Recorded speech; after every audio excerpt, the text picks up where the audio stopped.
வணக்கம். இதன்று நாள் இடம்பெற்ற முக்கிய விடயங்களின் தொகுப்பு. பட்டதாரிகளுக்கான நியமனங்களை அரசு துறையில் வழங்குங்கள் என திருகோணமலை வேலையற்ற பட்டதாரிகள் ஒன்றியம் அரசாங்கத்திடம் கோரிக்கை விடுத்துள்ளனர். திருகோணமலை மாவட்ட வேலையற்ற பட்டதாரிகள் ஒன்றியத்தினால் ஊடக சந்திப்பு ஒன்று கிண்ணியா பொது நூலக மண்டபத்தில் நடைபெற்றது. இதன்போது அவர்கள் இவ்வாறு தெரிவித்துள்ளனர். பாராளுமன்றத்தில் பேசுவதற்காக நாங்கள் தற்போது எங்களது பிரதேசத்தை, அதாவது திருகோணமலை மாவட்டத்தை பிரதிநிதித்துவப்படுத்தும் எங்களது எம்பிமார்களையும் நாங்கள் நாடியுள்ளோம். எனவே தான் இங்கே இருக்கின்ற வேலையில்லா பட்டதாரிகளின் பிரச்சனைகளை விரைவாக எமது அரசாங்கம் கருத்தில் கொண்டு எங்களது பிரச்சனைகளை மிக விரைவில் தீர்த்து தருவதற்கு நடவடிக்கை எடுக்கவும். அதே போல எங்களது பிரச்சனையை அரசாங்கம் விரைவாக தீர்க்காவிடின் நாங்கள் வீதிக்கு இறங்கும் ஒரு நிலைப்பாடு இருக்கின்றது. எனவே தான் எதிர்வரும் காலங்களில் எங்களது செயற்பாடுகள் இன்னும் ஆக்ரோஷமாக ஒரு செயற்பாடாக காணப்படும். எனவே தான் திருகோணமலை மாவட்டத்தின் வேலையில்லா பட்டதாரி சங்கத்தினுடைய தலைவராக நான் இருக்கிறேன். இதன் அடிப்படையில் எங்களுடைய பிரச்சனைகள் என்னென்னு சொன்னால், எங்களுடைய திருகோணமலை மாவட்டத்தில் குறிப்பாக 900க்கும் மேற்பட்ட பட்டதாரிமார்கள் எந்த விதமான வேலை வாய்ப்புகளும் இன்றி வீதிகளிலும் ஏனைய வேலைகளிலும் தவித்துக் கொண்டிருக்கிற நிலைமைகள் இப்போது நடந்து கொண்டிருக்கின்றது. இதன் அடிப்படையில் எங்களுக்கு வயதுகள் 35 வயதுகளை கடந்து போய் கொண்டிருக்கிற நிலைமைகளும், அதே நேரத்தில் 35 வயதை கடந்தாலும் எந்த விதமான வேலை வாய்ப்புகளும் இன்றி வீடுகளிலும் ஏனைய வேலைகளிலும் இருப்பதனை எம்மால் அவதானிக்கக்கூடியதாக இருக்கின்றது. இதன் அடிப்படையில் 35 வயதை கடந்தாலும் ஏனைய நிறுவனங்களிலும் எங்களை உள்ளீர்ப்பு செய்வது மிகவும் குறைவாகவே இருக்கின்றது. எனவே இலங்கையினுடைய அரசாங்கத்தினை நாங்கள் வேண்டிக் கொள்வது என்னன்னு சொன்னால், எங்களுடைய திருகோணமலை மாவட்டத்தில் இருக்கின்ற அனைத்து பட்டதாரிமார்களுக்கும் எந்த விதமான பாகுபாடின்றி அனைவருக்குமான வேலை வாய்ப்புகளினை பெற்றுத்தர வேண்டும். மேலும் எங்களுடைய இங்கே டிசபிள், அதாவது அங்கவீனமானவர்களும் அதிகமாக இருக்கின்றார்கள்.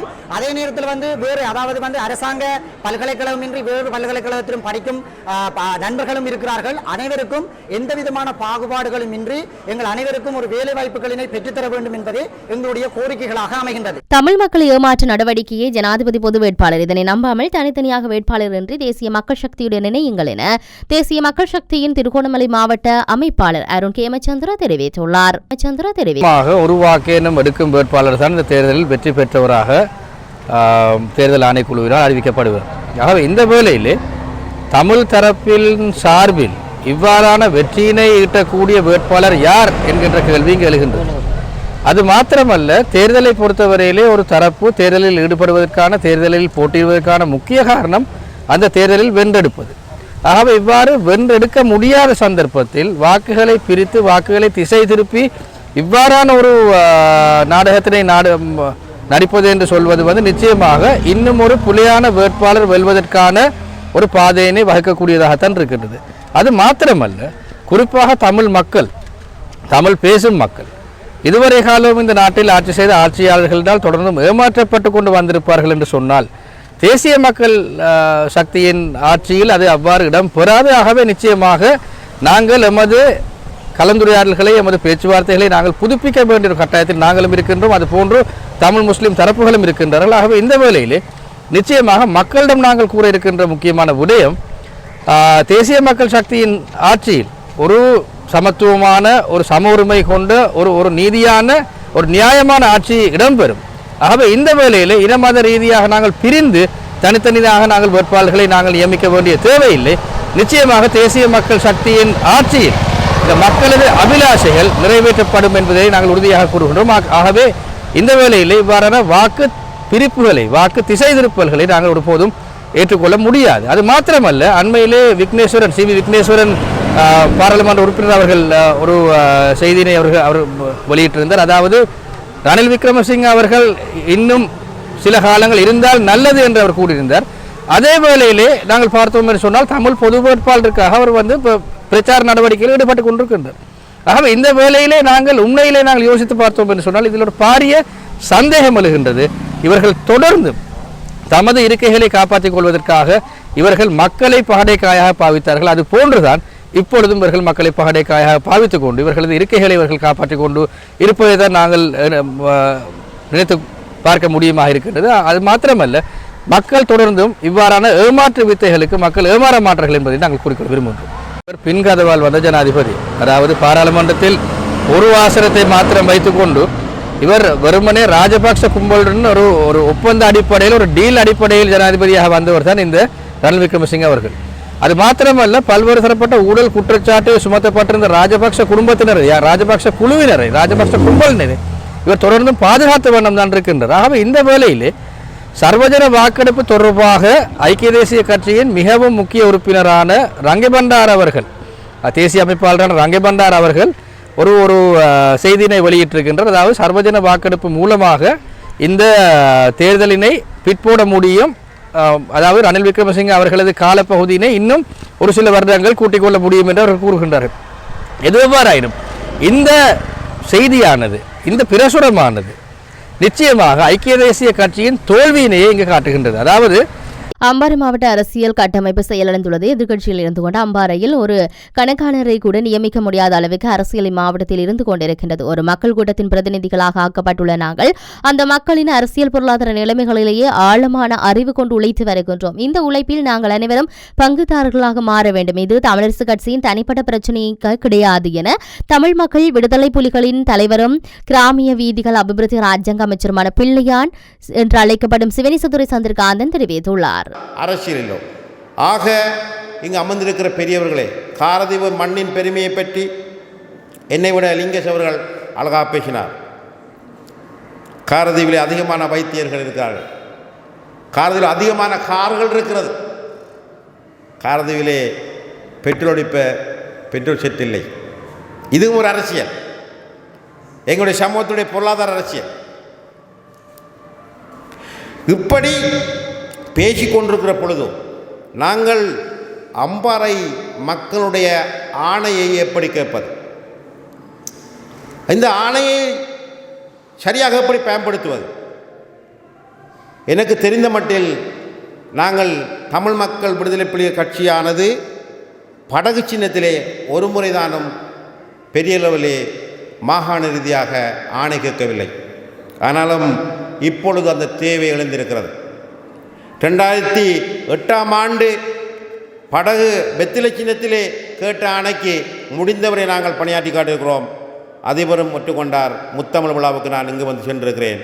3 ராஜாக்களை உருவாக்கி அதிலே விவசாய அமைச்சராக கூட ஒரு ராஜாவை இருந்ததை நான் நினைவுபடுத்த விரும்புகிறேன். அதே போன்ற ஒரு அதிகார கட்டமைப்பை மக்களின் சேர்ந்த வேலை திட்டத்தை செய்ய வேண்டுமாக இருந்தால் லிங்கே சொன்னார், 70-80 வருட அரசியல் வரலாற்றிலே நொடிந்து போயிருக்கிற, நீண்டு நெடிய வரலாற்றிலே சிதைந்து போயிருக்கிற பொருளாதார அரசியல் கட்டமைப்பை சரி செய்வதென்றால் கடந்த தேர்தல் உங்களுக்கு கற்றுக் கொடுத்த பாடம், கிடைக்க வேண்டிய சாதாரணமாக கிடைக்க வேண்டிய ஒரு ஆசனமும் இல்லாமல் போகிற நிலைமை வந்தால் அதை எப்படி சரி செய்து கொண்டோ நாங்கள் முன் செல்வது, அல்லது நீங்கள் இங்கு என்னிடம் கேட்டிருக்கிற அகப்பை பிடிக்க முடியாவிட்டாலும் அகப்பை பிடிக்கிறவன கைக்குள் புத்தியை கொடுக்க வேண்டிய சூழலுக்கு கூட அம்பாறை மாவட்டத்தில் அரசியல் கட்டமைப்பு பலவீனப்பட்டிருக்கிறது. அதுக்கு உதாரணம்தான் இப்பொழுதோ பிச்சை கேட்டெடுத்து இறுதியில் தமிழரசு கட்சியினுடைய செயலாளர் பதவியும் போன ஒரு தேசிய பட்டியல் கிடைத்த பாராளுமன்ற உறுப்பினர் நிலைமையை பற்றி நான் சொல்ல வேண்டியது கிடையாது, உங்களுக்கு தெரியும். ஆனாலும் எதிர்க்கட்சியில் இருந்து கொண்டோ இங்கு எந்த விஷயங்களும் ஒரு கணக்காளரை கூட போட முடியாத ஒரு நிலைமையிலே தான் அம்பாறையுடைய அரசியல் இருப்பது என்பதையும் யாரும் மறக்க முடியாது. ஒரு அமைச்சராக இருந்தும் பிரதமரோடு ஜனாதிபதியோடு பேசினாலும் அரசியல் என்பதும் வாக்கு என்பதும் எப்படி ஒரு பெரிய ஆட்சியாளர்களை கட்டுப்படுத்துவதற்கு இவையெல்லாம் சிறந்த உதாரணங்களாக இருக்கிறது. ஆக நான் சுருக்கமாக முடிக்கலாம் என்கிறேன்.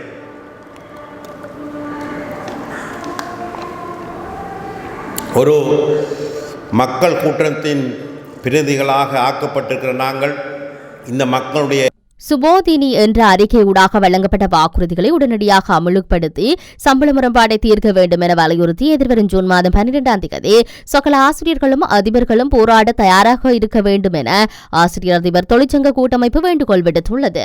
இருந்தாலும் இந்த நாட்டிலே மாணவர்களுடைய உரிமை பாதிக்கப்படக்கூடாது என்பதற்காக 2023ஆம் ஆண்டு ஓலெவல் பரீட்சை காரணமாக ஆசிரியர் அதிபர் தொழிற்சங்க போராட்டங்கள் பின்னடைவு கண்டது.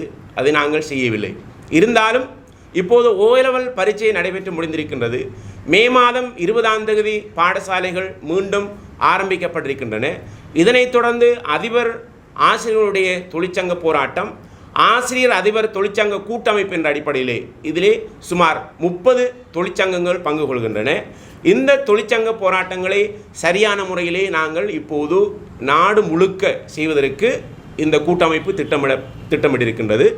அந்த அடிப்படையிலே நாட்டிலே இருக்கின்ற 101 வலய கல்வி அலுவலகங்களுக்கு முன்னால் இந்த ஆசிரியர் அதிபர் தொழிற்சங்க கூட்டமைப்பானது போராட்டங்களை நடத்த இருக்கின்றது. ஆகவே இந்த போராட்டத்தினுடைய அடிப்படையிலே எங்களுடைய அம்பாறை மாவட்டத்திலே இருக்கின்ற கல்முனை கல்வி வலயம், சம்மாந்துறை கல்வி வலயம், திருக்கோயில் கல்வி வலயம், அக்கரைப்பற்று கல்வி வலயம் ஆகிய வலய கல்வி அலுவலகங்களுக்கு முன்னால் எங்களுடைய அம்பாறை மாவட்ட ஆசிரியர்களும், அதேபோன்று வடகிழக்கிலே இருக்கின்ற மட்டக்களப்பு, திருகோணமலை, முல்லைத்தீவு, யாழ்ப்பாணம், வவுனியா, மன்னார், கிளிநொச்சி போன்ற மாவட்டங்களிலும் இருக்கின்ற வலய கல்வி அலுவலகங்களுக்கு முன்னால் இலங்கை ஆசிரியர்கள் தொழிற்சங்கங்களைச் சேர்ந்த அதிபர் தொழிற்சங்கங்களைச் சேர்ந்த ஆசிரியர் அதிபர்கள் போராட்டங்களை மிக மும்முரமாக நடத்துவதற்குரிய ஏற்பாடுகள் செய்யப்பட்டிருக்கின்றன. இந்த போராட்டமானது எதிரே வருகின்ற 12ஆம் தேதி ஜூன் மாதம் 2024ஆம் ஆண்டு நாங்கள் நடாத்த இருக்கின்றோம், பிற்பகல் 2 மணிக்கு. ஆகவே இந்த போராட்டத்திலே வடகிழக்கில் இருக்கின்ற தமிழ் பேசும் ஆசிரியர் சமூகங்களும் உன்னிப்பாக கலந்து கொள்ள வேண்டும் என்று அதிபர் ஆசிரியர் தொழிற்சங்க கூட்டமைப்பு எதிர்பார்க்கையாக இருக்கின்றது.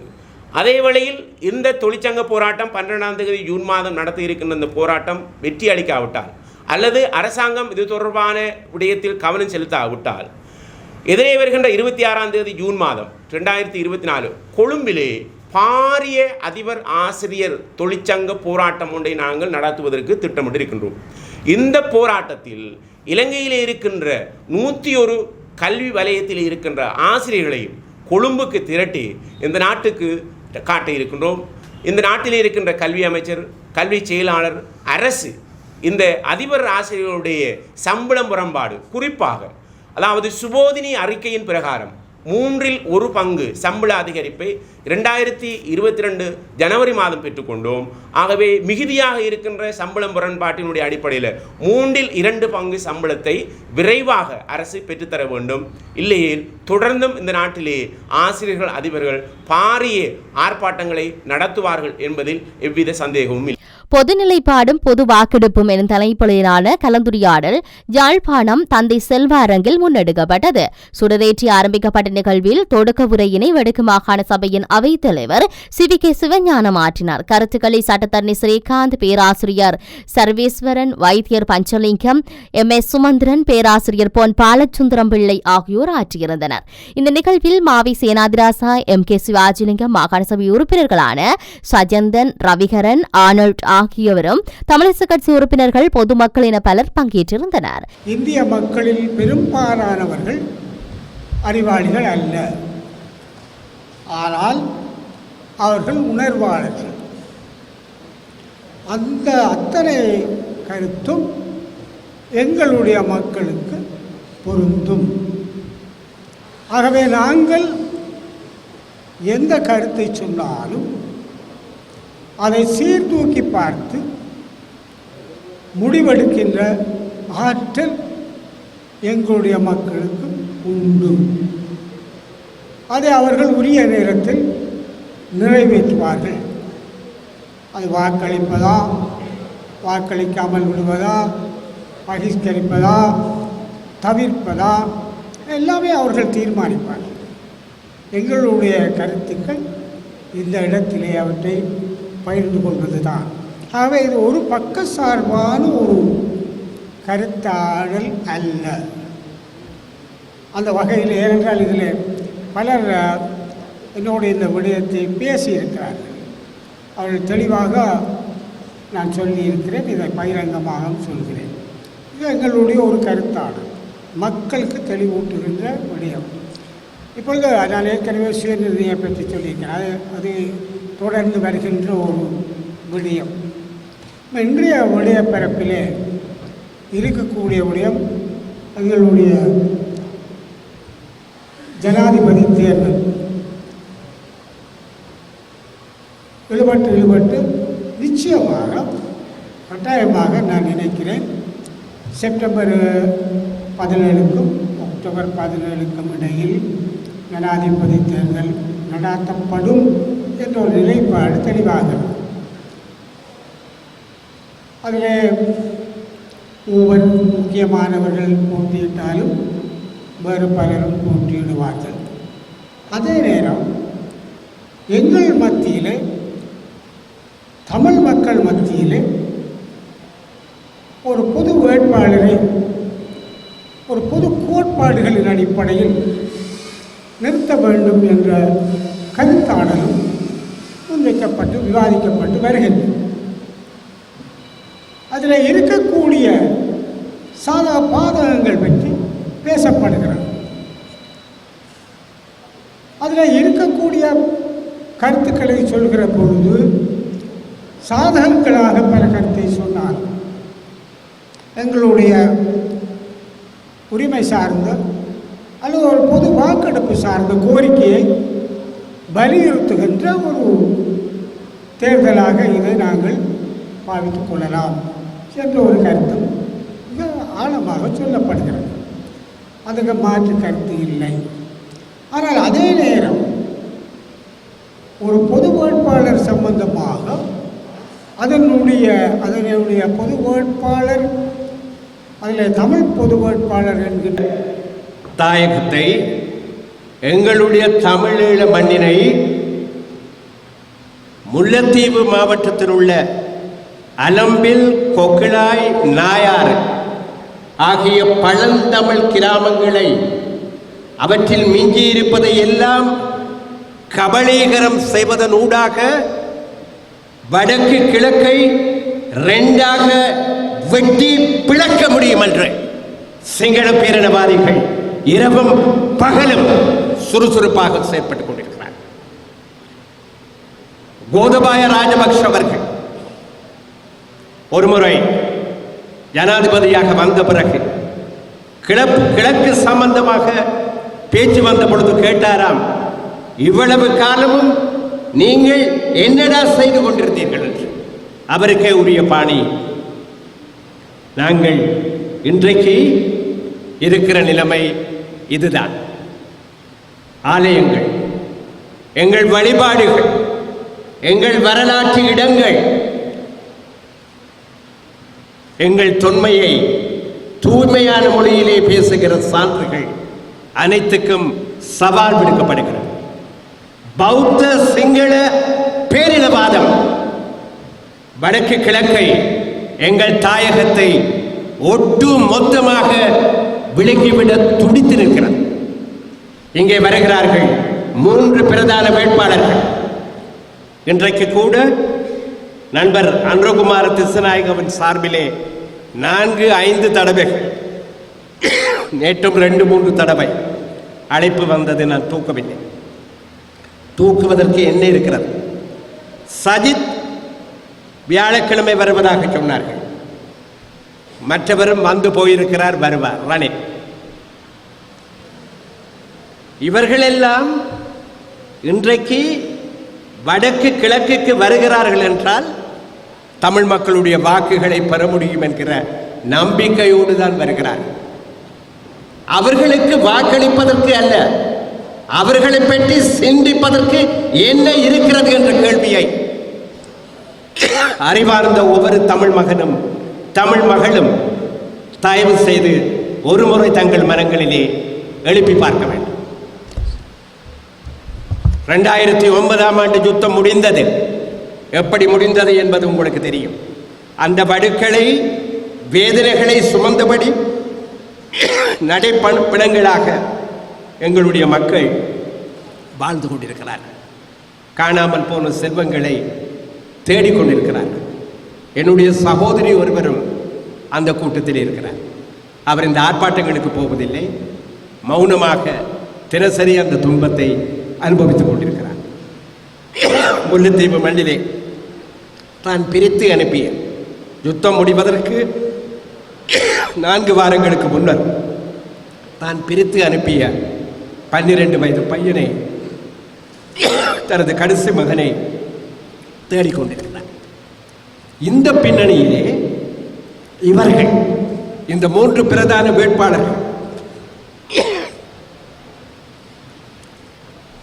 எங்களுடைய பிரச்சனை தொடர்பாக நீண்ட காலமாக இந்த நாட்டிலே புரையோடி போயிருக்கிற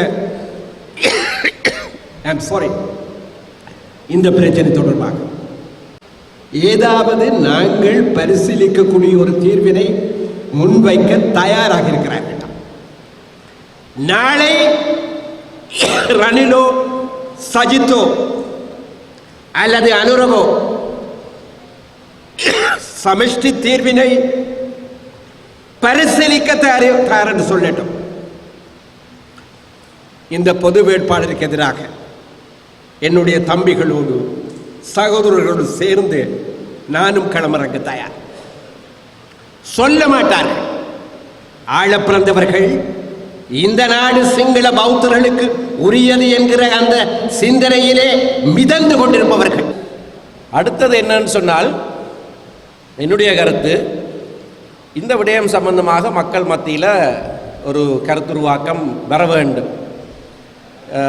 இன்னும் நாட்கள் இருக்கிறது. அக்டோபரில் தான் ஜனாதிபதி தேர்தல். ஆனபடினால் மக்கள் விடயங்களை அறிந்து ஒரு நிலைப்பாட்டை அல்லது தங்களுடைய கருத்துக்களை அவர்களுடைய மனங்களிலே என்னென்ன இது சம்பந்தமான விடயம் என்னது, நாங்கள் ஒரு இறுதி நிலைக்கு வந்து விட்டோமா, திரு ஸ்ரீகாந்தா சொன்னதை போல இதை விட்டால் இனி சந்தர்ப்பம் இல்லை, நவோ நெவர் என்று சொன்னார், அப்படி வந்து விட்டோமா, அல்லது 70 வருட காலமாக இது தானே சொல்லி கொண்டிருக்கிறோம், அப்போ இந்த முறை சொன்ன பிறகு அடுத்தது என்ன நடக்க போகுது, அது ஒரு கேள்வி இருக்குது. இந்த முறையும் சொன்ன பிறகு அடுத்தது என்ன செய்ய போகிறோம், அது ப்ரொஃபஸர் சர்வேஸ்வரன் கேட்டார். அப்போ அது அடுத்த ஜனாதிபதி தேர்தலையும் ஒவ்வொரு 5 வருஷமும் ஒரு ஆள் நிப்பாட்ட போகிறோமாண்டு. ஆனால் அதை விட பிரதானமான கேள்வி, நாங்கள் பலர் சொன்ன கேள்வி, இதில் தோற்றுவிட்டால் இல்லை, தோல்விதான் வாக்களிப்பு வீதத்தில் வடிவாக தெரியுது. அப்போ நாங்களே எங்களுக்கு இந்த சொந்த காசில் சூனியம் வைக்கிறேன்னு சொல்லுவாங்க. ஏன் அப்படி ஒரு வேலையை நாங்கள் செய்ய வேணும்? அதையும் மக்கள் தீர்மானிக்க வேணும். இன்றைக்கு வெறும் சவாலுக்குட்படுத்தாத எங்களுடைய அரசியல் நிலைப்பாட்டை நாங்களே கொண்டு போய் வெட்டி புதைக்க போகிறோமா, அது ஒரு புத்திசாலித்தனமான விஷயமா? அண்மையில் ஜப்பானிய தூதரோடு நான் ஒரு இரவு விருந்தில் இப்போ 2 கிழமைக்கு முதல் சந்தித்து நீண்ட நேரம் பேசி கொண்டிருந்த போது நான் சும்மா அவர்கிட்ட கேட்டேன், ஜப்பான் இரண்டாவது உலக போருக்கு பிறகு ஜப்பான் இப்படியாக எழுந்ததுக்கான விவரணங்கள், காரணங்கள் சம்பந்தமாக ஆய்வு கட்டுரைகள் இருக்கிறதான்னு கேட்டபோது அவர் சொன்னார், நானே ஒரு பேச்சொன்று பேசியிருக்கிறேன், நன்மையிலே உங்களுக்கு அனுப்பி வைக்கிறேன் என்ற இடத்துல அனுப்பி வைத்தார். அதை படித்தபோது அது மிகவும் வியப்பாக இருந்தது. அவர்கள் தீர்மானமாக சில முடிவுகளை எடுத்தார்கள். தங்களை போரிலே தோற்கடித்தவர்கள், அணுகுண்டை தங்களுடைய கிராமங்களிலே வீசினவர்கள், இத்தனை லட்சம் மக்கள் இறந்தது. ஆனால் நாங்கள் மேற்கத்திய வழியை நாங்கள் சேர்த்துக்கொள்வோம், ஜனநாயக வழிக்கு நாங்கள் திரும்புவோம், மேற்கத்திய ஜனநாயகத்தை நாங்கள் எடுப்போம், அவர்களுடைய தொழில்நுட்பத்தை நாங்கள் பின்பற்றுவோம் என்று தீர்மானித்து நகர்ந்ததுக்கான பல சான்றுகளோடு ஒரு ஆவணத்தை எனக்கு அனுப்பி வைத்திருக்கார். மிகவும் ஒரு கவர்ச்சிகரமான ஒரு ஆவணம். அது ஒரு விதம். அடுத்தது என்ன செய்ய வேண்டும் என்பது சம்பந்தமாக இன்றைக்கு இருக்கிற நிலைப்பாட்டிலே 2010ஆம் ஆண்டு ஜனாதிபதி தேர்தல் வந்தபோதும் ஒரு தமிழ் வேட்பாளர் நிறுத்தப்பட வேண்டும் என்ற கருத்து வந்தது. திரு சம்பந்தனை கேட்டார்கள். 2015ஆம் ஆண்டும் அதே கருத்து வந்தது. 2019ஆம் ஆண்டும் இப்பொழுது இருக்கிறவர்கள் சிலர், இந்த சிவில் சமூகத்தினர் போல சபைய தலைவர்கள் ஒரு கூட்டாக வந்து திரு சம்பந்தனை கேட்டார்கள், நீங்கள் தமிழ் வேட்பாளராக நில்லுங்கள் என்று. அவர் அதை அடியோடு மறுத்து விட்டார்.